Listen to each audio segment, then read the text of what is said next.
Hello दोस्तों, स्वागत है आपका हमारे यूट्यूब चैनल मरीन वर्ल्ड में।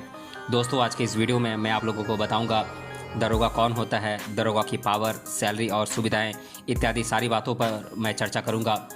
दोस्तों, वीडियो में आगे बढ़ने से पहले मैं आपसे रिक्वेस्ट करना चाहूँगा कि अगर आपने अभी तक इस चैनल को सब्सक्राइब नहीं किया है तो इसे ज़रूर सब्सक्राइब कर लीजिएगा और अगर वीडियो अच्छा लगे तो इसे शेयर ज़रूर कीजिएगा। तो चलिए दोस्तों, इस वीडियो को स्टार्ट करते हैं। पुलिस और पुलिस की वर्दी को लेकर देश के लोगों में डर, सुरक्षा के साथ साथ सम्मान की भावना भी होती है। परिवार के किसी सदस्य का पुलिस सेवा में होना रौब झाड़ने की बात हो जाता है। पुलिस हमारी सुरक्षा के लिए हमेशा तत्पर रहती है। पुलिस की वर्दी और नौकरी को लेकर युवाओं में एक अलग तरह का ही क्रेज होता है। वर्दी सभी को आकर्षित करती है, पर पुलिस में होने वाले पदों की अपनी एक अलग पहचान और भूमिका होती है। उनकी वर्दी और वर्दी पर लगने वाले सितारे उनके पद और पहचान को दर्शाते हैं। सैलरी भी पदों के अनुसार अलग अलग निर्धारित की गई है। सिपाही की सैलरी से लेकर एक आईपीएस ऑफिसर की सैलरी उसके अनुभव और वेतन आयोग के आधार पर निर्भर की जाती है।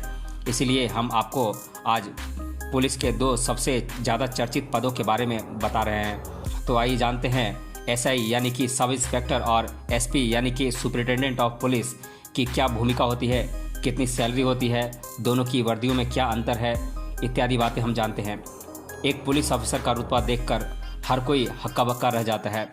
युवाओं को वर्दी और पुलिस की पावर हमेशा आकर्षित करती है। लड़कियां भी पुलिस ऑफिसर बनकर देश और समाज की सेवा में योगदान देने को लगातार आगे बढ़ रही हैं।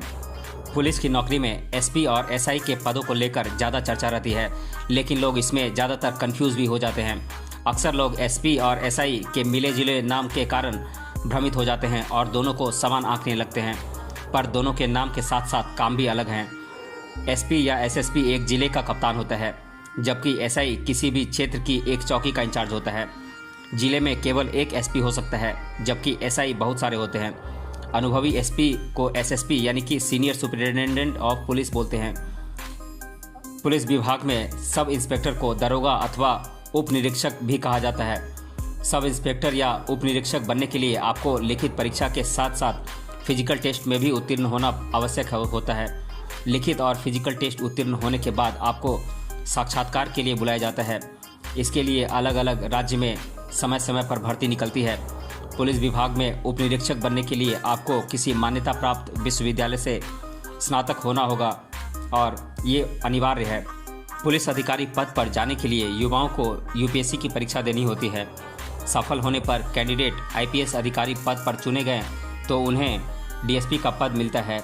एसपी पद प्रमोशन के बाद ही मिलने की संभावना रहती है। अब हम पुलिस अफसरों की वर्दी में अंतर जान लेते हैं। एएसआई के बाद उच्च पद होता है सब इंस्पेक्टर का। सब इंस्पेक्टर की वर्दी पर एएसआई की तरह ही एक नीले और लाल रंग की स्ट्रिप लगी होती है, लेकिन एक स्टार के स्थान पर 2 स्टार लगे होते हैं। डीएसपी और एएसपी से उच्च पद पर होता है एसपी, जो कि वर्दी पर एक अशोक स्तंभ और एक स्टार लगाते हैं। एएसपी की बात करें तो उनकी वर्दी पर अशोक स्तंभ, 2 स्टार और कॉलर बैंड लगा होता है।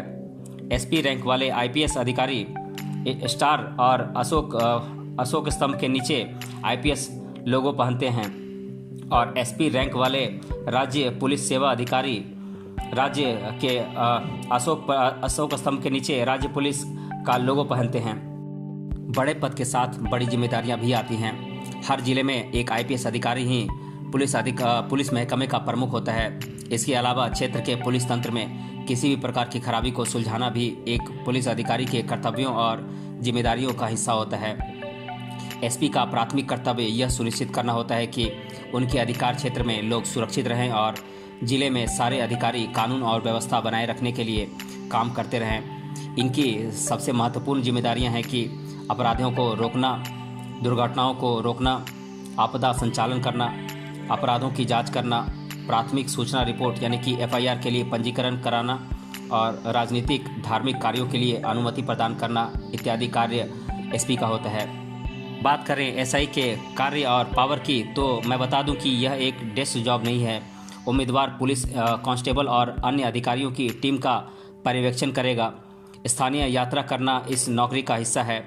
अपने अधिकार क्षेत्र में विधि और व्यवस्था बनाए रखना, अपराधों की जांच करना, अपराधियों को गिरफ्तार करना, लोगों और लोगों की संपत्ति की अवैध कार्यों के जोखिम से सुरक्षा करना, पुलिस स्टेशन में काम करने वाले स्टाफ का नियंत्रण करना, पुलिस कांस्टेबलों और अपने अंतर्गत कार्य करने वाले अन्य स्टाफ को ड्यूटी अलॉट करना।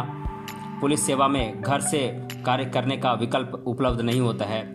सब इंस्पेक्टर से जो कार्य की उम्मीद की जाती है उनमें शामिल हैं अपने इलाके के लोगों और समस्याओं से परिचित होना, कुख्यात और बदनाम लोगों के रिकॉर्ड को पढ़ना और उनकी गतिविधियों पर नज़र रखना, ऑफिशियल और निजी स्रोतों से इंटेलिजेंस रिपोर्ट और अन्य जानकारी प्राप्त करना और कदम उठाना या फिर उनकी जिम्मेदारी उचित अधिकारियों को देना, गश्त को सुपरवाइज करना और संतरियों की ड्यूटी की जांच करना, जहां भी हो सके अपराध को रोकने के लिए कदम उठाना, पुलिस स्टेशन में लॉन्च की गई एफआईआर की शिकायतों की जांच करना, परिस्थितियों की जांच करना और चेतावनी देना या गिरफ्तार करने जैसे उपयुक्त कदम उठाना इत्यादि बातें शामिल हैं।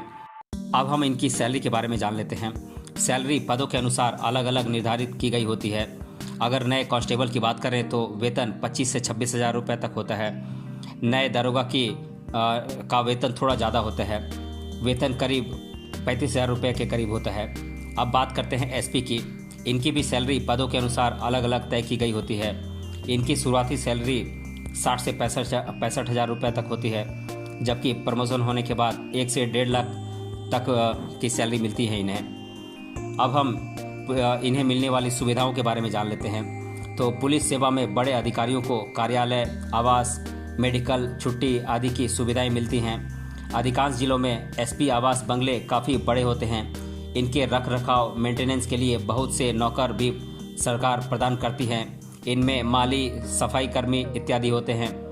पुलिस अफसरों को आधिकारिक वाहन शुरुआती तौर पर जीप प्रदान की जाती है, परंतु प्रमोशन के साथ कार भी मिल जाती है। वाहन का ड्राइवर भी सरकार ही तैनात करती है। मेडिकल बेनिफिट्स के साथ घरेलू नौकर आदि की सुविधाएं भी मिलती हैं। दोस्तों, आज के इस वीडियो में हमने जाना एसपी और एसआई के बीच में बुनियादी अंतर क्या होता है, इसे हमने जाना। इनके पावर क्या क्या होते हैं, इसे हमने जाना। इनकी सैलरी कितनी होती है, इसे हमने जाना। और इनके कार्य क्षेत्र क्या हैं और इनको मिलने वाली मेडिकल सुविधाएं, इनको मिलने वाली आवास और गाड़ी इत्यादि के बारे में सारी बातें हमने जाना। और इनको छुट्टी को कितनी मिलती है, इन सभी बातों को हमने डिस्कस किया इस वीडियो में। मिलते हैं अगले वीडियो में किसी अन्य टॉपिक के साथ। तब तक के लिए धन्यवाद।